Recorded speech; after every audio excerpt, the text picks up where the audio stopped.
Hello students, कैसे हैं आप सब। मेरा नाम है राजन कुमार एंड आप देख रहे हैं राजन एकेडमी ऑफ एजुकेशन। आज के इस वीडियो में हम लोग बात करेंगे यूनिट थर्ड जो हमारा है उसका सेकंड वीडियो है ये, ठीक है। और इसमें हम जो कवर करने वाले हैं वो कटी चक्र आसन, ठीक है, पवन मुक्त आसन और मत्स्य आसन, ये 3 आसनों के बारे में हम लोग पढ़ेंगे इस वीडियो में, ठीक है। और इससे पहले का जो वीडियो है उसका लिंक मैं डिस्क्रिप्शन में दे दूँगा, तो आप लोग वहाँ से प्लीज़ उस वीडियो को ज़रूर देखें, क्योंकि उस वीडियो को देखने के बाद ही आप ये वीडियो जब देखेंगे तो बहुत ज़्यादा आप लोगों को अच्छे से समझ में आएगा, ठीक है। हालांकि टॉपिक्स अलग हैं, लेकिन आप उसको अगर एक सीरीज़ में देखेंगे, ठीक है, तो आपको ये पूरा चैप्टर अच्छे से समझ में आएगा। तो चलिए स्टार्ट करते हैं। तो सबसे पहले मैं ये आपको बताना चाहता हूँ कि जो भी आसन हैं, ठीक है, उनके इमेजेस मैं इसमें वीडियो में दे दूँगा और आप लोग उन इमेजेस को अच्छे से देखें और समझें कि किस तरीके से ये आसन किए गए हैं। तो चलिए स्टार्ट करते हैं। कटी चक्र आसन। तो सबसे पहले मैं आप लोगों को कहना चाहूँगा कि आप लोगों को वीडियो में जो इमेज दिख रही है कटी चक्र आसन की, उसको अच्छे से देखें और समझें कि किस प्रकार ये किया जा रहा है, ठीक। तो और इसके जो वीडियोज़ हैं इंटरनेट पर भी अवेलेबल हैं, तो आप वहाँ से वीडियोज़ ज़रूर देख लें कि कटी चक्र आसन किस तरीके से परफॉर्म किया जा रहा है। तो चलिए देखते हैं कटी चक्र आसन है क्या। तो ये क्या है, रोटेशन ऑफ द वेस्ट, यानी कि जो कमर होती है, ठीक, जो हमारी कमर होती है, तो उसमें मतलब उसका जो है रोटेशन होता है, वो मोड़ी जाती है, रोटेट की जाती है, ठीक। तो इसीलिए इसका नाम है कटी चक्र आसन। कटी जो है वो कमर से जुड़ा हुआ है और चक्र आसन मतलब एक तरीके का चक्र, व्हील है, ठीक है। It helps the waist making it more flexible by stretching. अब इससे क्या होता है कि जो कमर है वो और फ्लेक्सिबल हो जाती है स्ट्रेचिंग होने के दौरान, स्ट्रेच जब होती है, ठीक। और जैसा कि मैंने बताया कि कटी मीन्स वेस्ट एंड चक्र मीन्स व्हील एंड आसन मीन्स पोज, यानी कि कटी मीन्स यहाँ पे वेस्ट है यानी कि कमर है, चक्र का मतलब यहाँ पे व्हील है यानी कि पहिया है, ठीक, और आसन का मतलब है पोज, यानी कि एक तरीके का ऐसा पोज, ठीक, जिसमें जो कमर है वो एक पहिए के माफिक या पहिए की तरह हम कह सकते हैं कि घुमाना उसको, लेकिन ये थोड़ा सा चेंज है, ठीक। तो कटी चक्र आसन हम समझ गए हैं कि इसमें क्या होता है, किसका रोटेशन होता है, कमर को रोटेट करते हैं, कमर का रोटेशन होता है। चलिए अब बात कर लेते हैं कि इसको कैसे किया जाता है। प्रोसीजर क्या है, सबसे पहले स्ट्रेट खड़े हो जाना होता है, ठीक है, सीधे खड़े हो जाना होता है। उसके बाद distance, keep a distance of 1.5 to 2 feet between both feet, यानी कि दोनों पैरों के बीच में थोड़ी डिस्टेंस होना ज़रूरी है। अब क्या करना है, now spread both the hands in line with the shoulders. अब शोल्डर की दिशा में ही, कंधों की दिशा में ही जो दोनों हाथ हैं उनको फैलाना है। After this place the left hand on the right shoulder. अब जो लेफ्ट हैंड है वो राइट शोल्डर पर रखना है and bring the right hand from behind the two the left, यानी कि और ये राइट हैंड जो है वो, ठीक है, और इसमें जो राइट हैंड है वो पीछे से लाना है, ठीक, लेफ़्ट की तरफ। Now rotate the mouth and bring it in the line. अब माउथ को भी रोटेट करना है, मुंह को घुमाना है, ठीक, सीधी, ठीक, लाइन में ही, जैसे कि जो लेफ़्ट शोल्डर है, ठीक, उसकी सीध में ही मुंह को भी घुमाना है। तो नेक्स्ट हमारे पास जो इसमें स्टेप दिया है वो है stand in this position for some time when you spin well. तो अब क्या करना है कि इसी पोजीशन में रहना है कुछ टाइम के लिए, ठीक। When you spin well maintain this position and while breathing you come in the middle. अब जब आप घूमते हैं तो, ठीक है, इस घूमने वाली पोजीशन को बनाए रखना है, यानी कि when you spin well maintain this position and while breathing. अब सांस लेते हुए क्या करना है, मिडिल में आ जाना है। It happened half a cycle. अब ये आधा साइकिल हो गया और इसी तरीके से राइट साइड में भी प्रोसेस करना है। तो हो सकता है आप लोगों को ऐसे जब मैं आपको बता रहा हूँ तो पूरी तरीके से क्लियर ना भी हो रहा हो, लेकिन कोई इशू नहीं है, ठीक। आप लोगों को क्या करना है, इंटरनेट पे बहुत सारी वीडियोज़ अवेलेबल हैं, उनको अच्छे से देखना है, समझना है, ठीक। और यहाँ पर जो मैं आप लोगों को प्रोसीजर यहाँ पर बता रहा हूँ उसको भी समझना है, ठीक। उसको ध्यान में रखते हुए आप लोगों को वीडियो देखनी है और आप लोगों को समझ में आ जाएगा।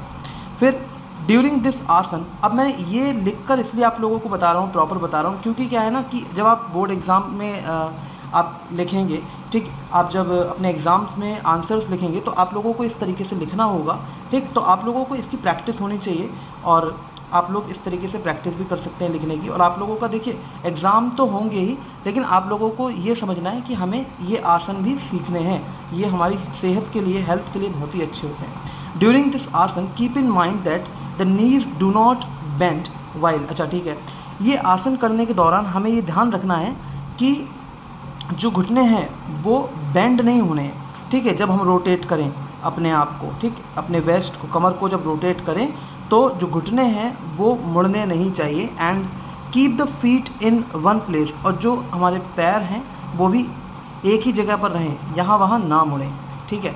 चलिए अब हम लोग इसके जो प्रोसीजर है वो हमने पढ़ लिया है। अब हम बात करेंगे कि कटी चक्र आसन के क्या फ़ायदे होते हैं। तो देखिए इट परफॉर्म्ड डेली, ठीक है, इफ़ परफॉर्म डेली, अगर हम इसका डेली इसको परफॉर्म करते हैं, ठीक है, कटी चक्र आसन हम लोग करते हैं। It helps in losing weight, इससे क्या होता है, वेट लूज़ होता है। It helps in reducing bodies extra fat, जो बॉडी का एक्स्ट्रा फैट होता है वो रिड्यूस होता है इससे। It is also helpful in diabetes, diabetes के जो पेशेंट्स हैं अगर वो इसको परफॉर्म करते हैं, या हम कह सकते हैं कि अगर किसी को डायबिटीज़ है तो वो ये डायबिटीज़ में भी काफ़ी हेल्पफुल साबित होता है, डायबिटीज़ को कम करता है, ठीक है। बेनिफिशियल फॉर पर्सनस फ्रॉम, ठीक है, beneficial for person suffering from constipation gas problem, ठीक है। अब जैसे जो लोग गैस प्रॉब्लम या कॉन्स्टिपेशन यानी कि कब्ज से जुड़ी समस्या से परेशान हैं तो उनके लिए भी ये आसन बहुत ही अच्छा है। नेक्स्ट है beneficial for people suffering from asthma, asthma से जो भी लोग पीड़ित है, ठीक है, पीड़ित हैं उनके लिए भी अच्छा है ये। Makes digestive system strong enough, ये डाइजेस्टिव सिस्टम को काफ़ी स्ट्रॉन्ग कर देता है। It is helpful in making shoulder, waist, hands and thighs strong, ये कंधों को, कमर को, हाथों को और थाइस को काफ़ी मजबूत बनाता है। चलिए अब बात करते हैं कॉन्ट्राडिक्शंस, यानी कि क्या सावधानियां बरतनी चाहिए। तो पर्सन्स अंडरगॉन रीसेंट स्पाइनल और एब्डोमिनल सर्जरी, यानी कि किसी की स्पाइन से रिलेटेड कोई सर्जरी हुई है या एब्डोमिनल सर्जरी हुई है पेट के आसपास, ठीक है, तो उसको ये आसन परफॉर्म नहीं करना चाहिए, ठीक है। और जो भी लोग स्लिप डिस्क की प्रॉब्लम से या हर्निया की प्रॉब्लम से या एब्डोमिनल इन्फ्लेमेशन से परेशान हैं, ठीक है, या सफ़र कर रहे हैं तो उनको भी ये आसन परफॉर्म नहीं करना चाहिए। और प्रेग्नेंट वुमेन को भी ये आसन परफॉर्म नहीं करना चाहिए। तो स्टूडेंट्स हमने जो है अभी कटी चक्र आसन के बारे में पढ़ लिया है। अब हम बात करेंगे पवन मुक्त आसन के बारे में, ठीक है। तो चलिए अब बात कर लेते हैं पवन मुक्त आसन की। पवन मुक्त आसन का आप लोग इमेज देख लीजिए ठीक से, ठीक है, और फिर हम स्टार्ट करते हैं। तो इमेज आप लोग अच्छे से देख लीजिए। This asana is also known as wind relieving pose, ये क्या है, विंड रिलीविंग पोज के नाम से जाना जाता है। इसमें क्या है, गैस पास होती है, ठीक, गैस को रिलीज़ करता है ये आसन। It is an asana in modern yoga as exercise, ये एक तरीके का क्या है, एक एक्सरसाइज है मॉडर्न योगा में, एक आसन है, ठीक। प्रोसीजर क्या है इसको करने का, तो first of all lie down on your back and straighten the legs together, सबसे पहले लेट जाना है, ठीक है, कमर के बल लेट जाना है, बैक के, ठीक, कमर और मतलब जो है बैक के बल आप लोगों को लेट जाना है और अपने जो पैर हैं उनको सीधा करना है। Now bring your right knee, अपना जो राइट घुटना है वो अपने चेस्ट के पास लेकर आना है। Bring the thigh to the stomach, और स्टमक के पास में लाना है पूरी जांघ को, ठीक है, जांघ को, और एंड प्रेस इट वेल, और इसको दबाना है, ठीक है, अपने पैरों को, ठीक है, अपने जांघों को दबाना है। फिर आप लोग इमेज में देख सकते हैं। Now touch your chin with your right knee, अब राइट घुटने से क्या करना है कि जो आपकी चिन है, थोड़ी है, ठीक है, वो छूना है, ठीक, राइट नी से, राइट घुटने से, ठीक। When you take a deep breath, अब आपको क्या करना है, एक डीप ब्रीथ लेनी है और होल्ड करना है घुटने को, होल्ड करना है नी को अच्छे तरीके से अपने हाथों से, ठीक। अ स्लाइट प्रेशर, एक हल्का सा प्रेशर आप लोगों को महसूस होगा, ठीक, chest by on the chest, chest पर आप लोगों को एक हल्का प्रेशर जो है फेल्ट होगा, फील होगा। By holding the knee well with the hands which is normal, और ये जो ये नॉर्मली एक प्रेशर है, हल्का सा प्रेशर।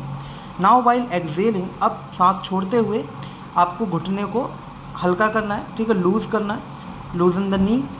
अब नेक्स्ट है, now do the whole process like this with the left leg. अब अभी तक हम राइट लेग के साथ कर रहे थे, अब लेफ्ट लेग के साथ करेंगे, ठीक है, same process. After this, after doing it one by one with the both the legs, अब दोनों लेग्स को हम वन बाय वन करेंगे, फिर दोनों लेग्स एक साथ करेंगे, ठीक है, जैसे कि इमेजेस में देखते हैं आप। तो मैंने इमेजेस शुरुआत में दिखाया था, तो आप लोग बहुत सारी जो इमेजेस हैं वो इंटरनेट पर अवेलेबल हैं, आप लोग उनको अलग अलग इमेजेस को देखें, वीडियोस को देखें, ठीक, तो उससे आप लोगों को काफ़ी मदद मिलेगी और इस तरीके से आप आंसर लिखें वहाँ पर। तो चलिए, अब ये प्रोसीजर तो हमने समझ लिया है, अब बात कर लेते हैं कि इसके बेनिफिट्स क्या हैं। तो देखिए, हर एक आसन के कुछ बेनिफिट होते हैं, तो यहाँ पर भी है। तो it strengthen the back, thigh muscles, abdominal muscles and reduces belly fat. इससे पेट की जो चर्बी होती है, पेट का जो फैट होता है उसको कम करता है ये आसन, ठीक है।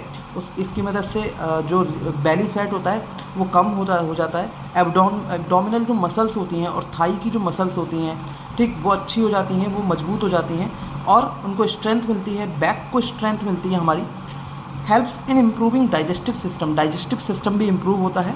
इम्प्रूव्स ब्लड सर्कुलेशन इम्प्रूव हो जाता है। It helps to prevent constipation, इसी तरीके से आप लोगों को लिखना है, ठीक है, इसी तरीके से आप लोगों को एग्जाम में लिखना है। It helps to prevent constipation से निजात मिलती है, यानी कि कब्ज से निजात मिलती है अगर इस आसन को अच्छे से परफॉर्म करते हैं। It strengthen the neck and shoulders, कंधे और गर्दन को मजबूत करने वाला आसन है ये। It tones the arm, legs and buttocks, हमारे जो बुटक्स होते हैं, लेग्स होते हैं, आर्म्स होते हैं, उनको और ज़्यादा टोन में लाता है, अच्छा बनाता है।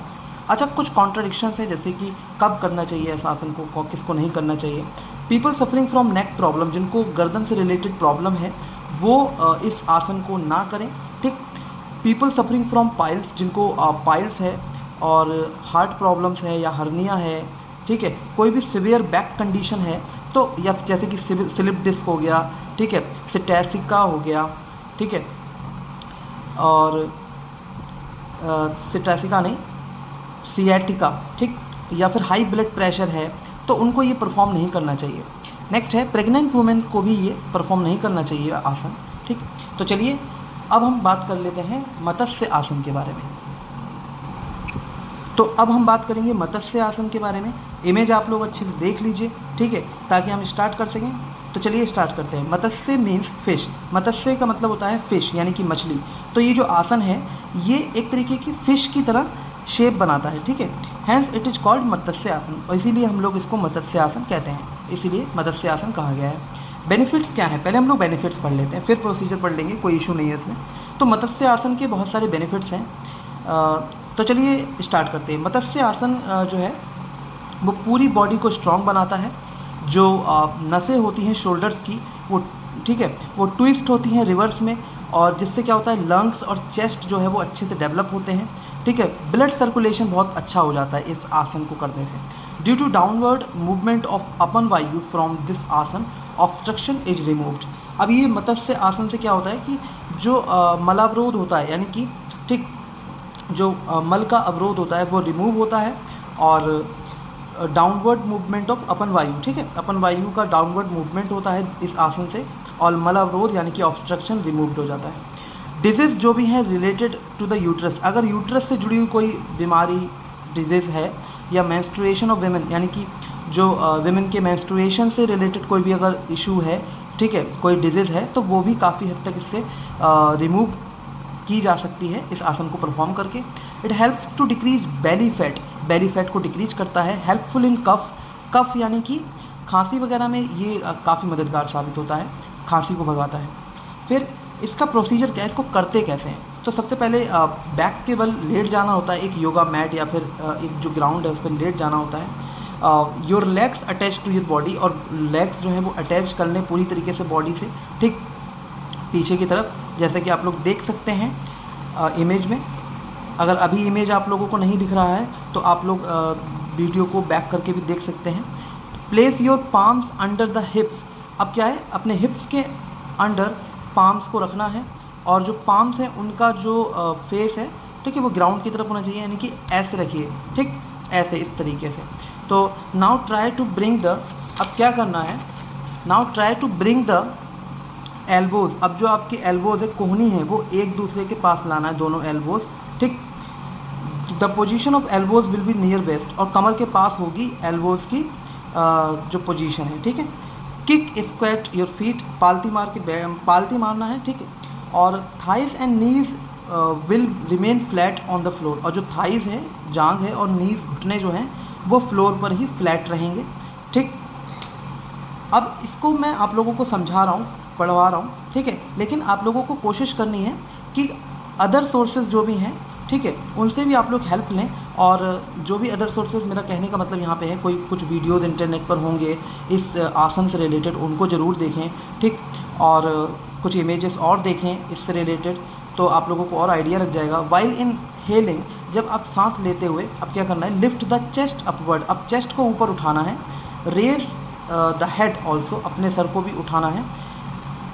And the top of the head will keep touching the ground, और जो सर का ऊपरी हिस्सा है वो ग्राउंड को टच करेगा।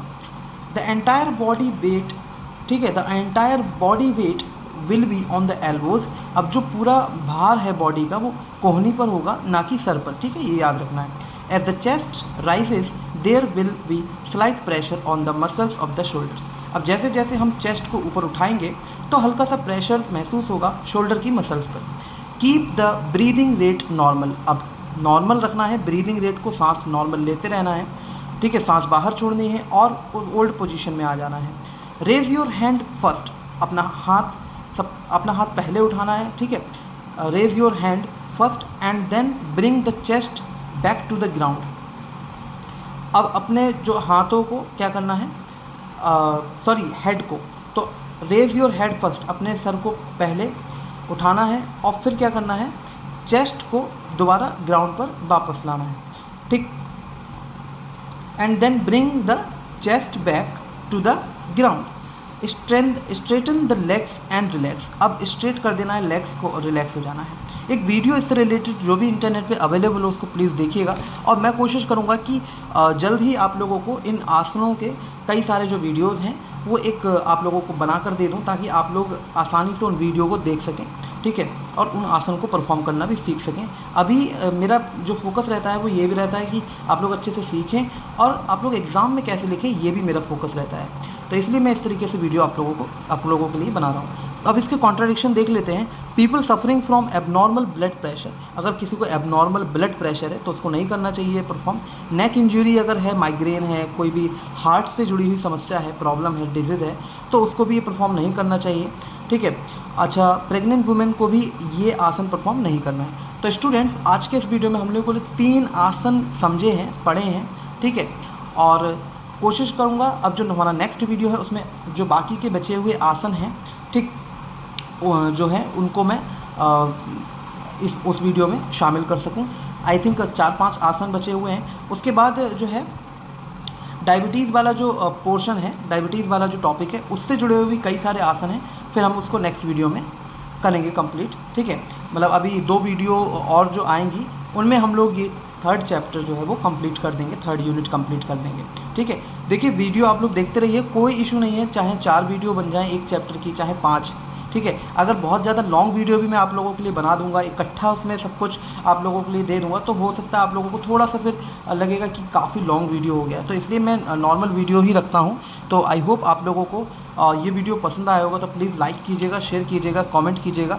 एंड आप लोग प्लीज़ अपने व्हाट्सएप ग्रुप जो भी हैं आप लोगों के स्कूल से रिलेटेड या आप लोगों के फ्रेंड्स फैमिली में, ठीक है, तो आप लोग कोशिश करें कि ये वीडियोज़ जो भी पढ़ने लिखने वाले बच्चे हैं जो क्लास 12th में हैं उन तक ये वीडियो पहुंचाएं। Thank you so much for watching this video completely. Thank you.